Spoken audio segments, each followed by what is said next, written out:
Magandang araw sa iyo. Ito si Father Pal para sa ating Advent Bucket List.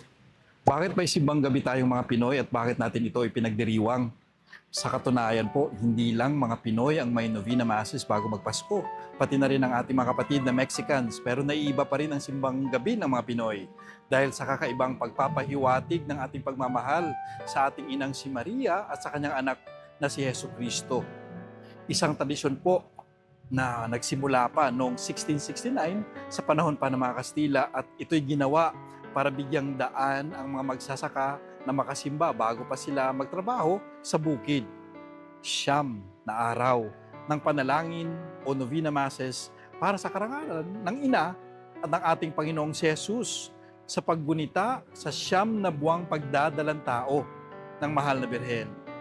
Sabi nga ng ating mga lolo't lola, kapag nakumpleto mo ang siyam na misa, pwede kang humiling.